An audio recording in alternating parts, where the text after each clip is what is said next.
Alors, c'est cette couverture-là. Apprendre à lire l'heure. Je commence par une petite comptine. Tic, tac. Tic, tic, tac. Le temps qui passe et qui ne revient pas. Et tic, et tac. Et tic, tic, tac. Les enfants, la comptine, c'est quelque chose qui leur rappelle de très bons moments de l'école maternelle. Et commencer par la comptine, ça y est, on est en train de faire une accroche affective de moments qu'ils ont aimés et ça va leur faire du bien. Donc commencez par leur faire du bien, mettez-les dans le plaisir et vous êtes déjà en train de garantir. Cette méthode, elle marche d'enfer parce que les enfants vont s'approprier leur apprentissage en construisant eux-mêmes leurs horloges. Et alors, je vous ai marqué cette méthode telle que je vous la présente, c'est comme les parents la reçoivent quand ils l'achètent ou quand ils l'ont en cadeau. Tout est prévu, tout est écrit au mot près.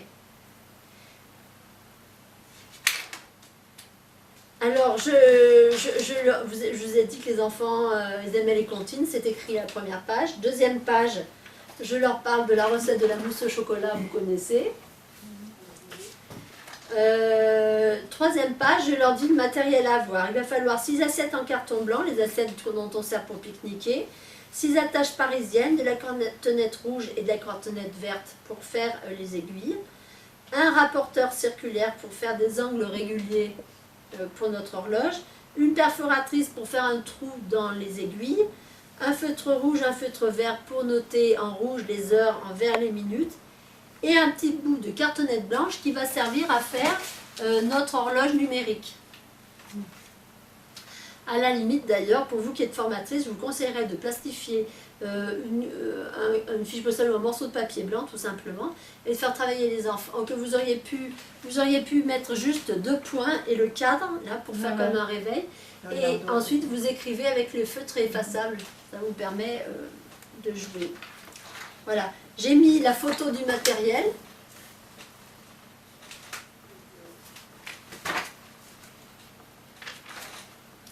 Et on passe à la confection de l'assiette numéro 1. Elle est photographiée. Donc, je vais vous la montrer puisque je l'ai faite. Alors, je vais dire la vérité, j'ai commencé avec mes filles à 18 mois. C'est-à-dire qu'au moment où papa, papa, il vient quand?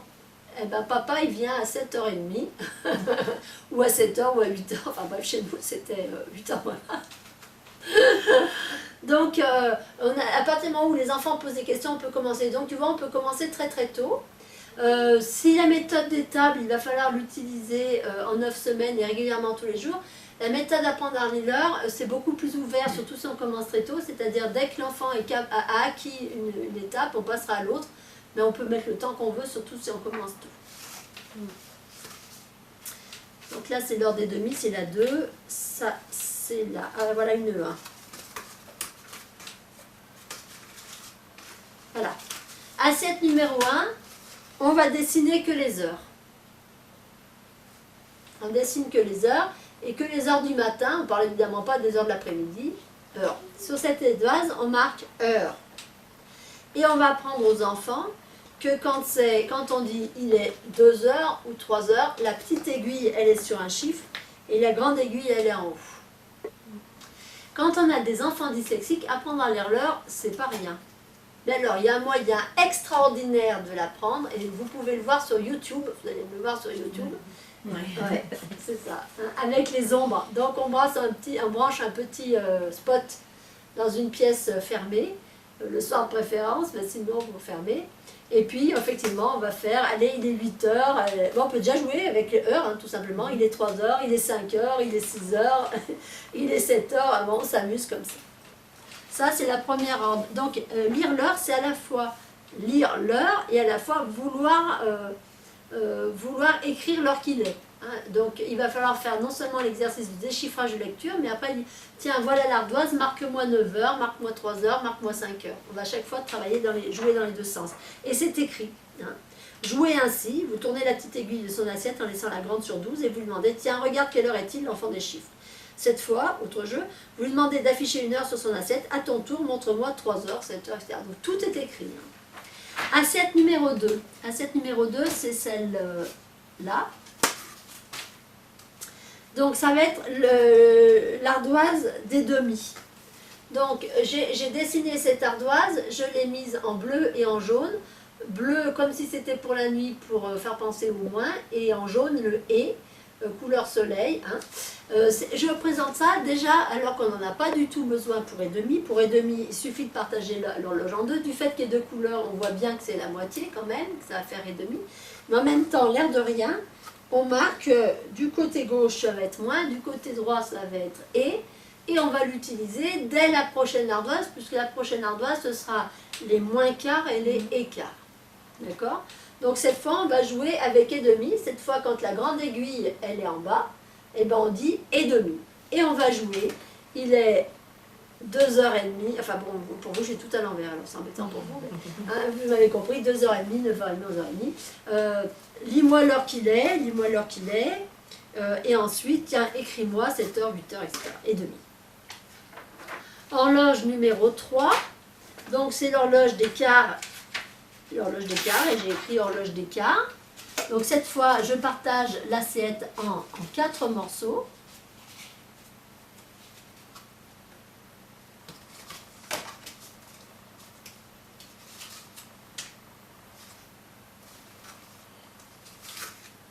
Voilà. Donc je reprends mon ardoise. Elle est toujours en bleu. Tu y vois là? Rien du tout. Tu vois rien du tout.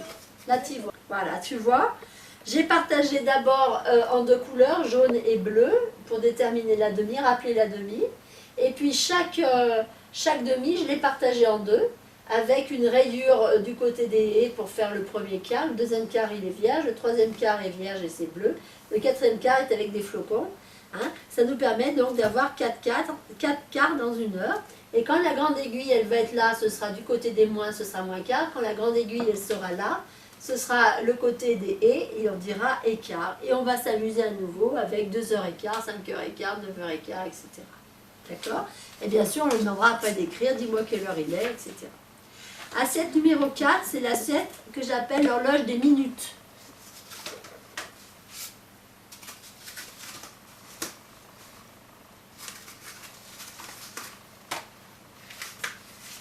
Alors l'horloge des minutes, on va d'abord faire celle-là.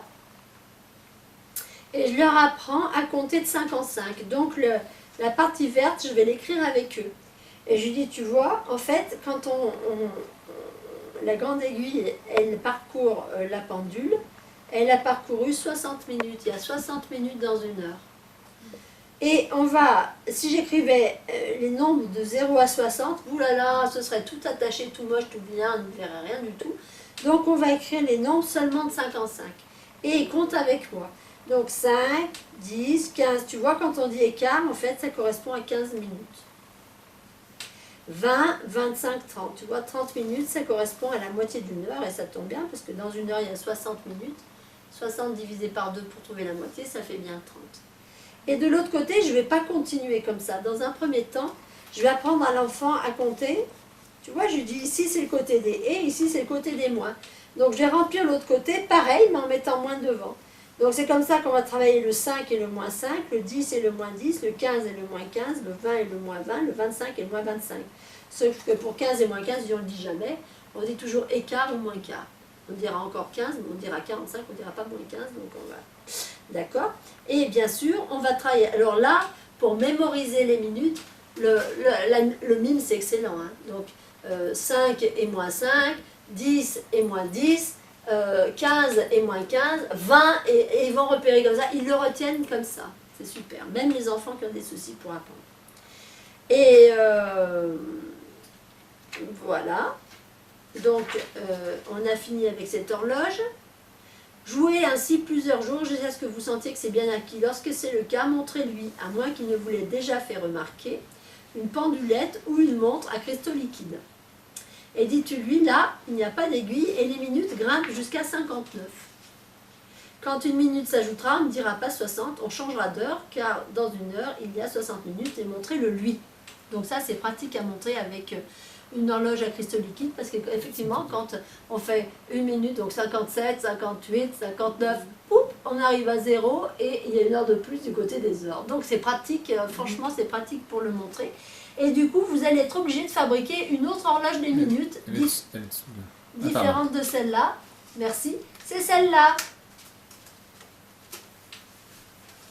Ou cette fois, en écho avec l'horloge à cristaux liquides, n'est-ce pas? On va continuer de compter de 55. Donc jusque-là, tu savais faire, on l'avait fait ensemble. Et on va continuer. 35, 35, et 5, 40, et 5, 45, 50, 55, et 60. D'accord? Et tu vois, quand tu vas afficher...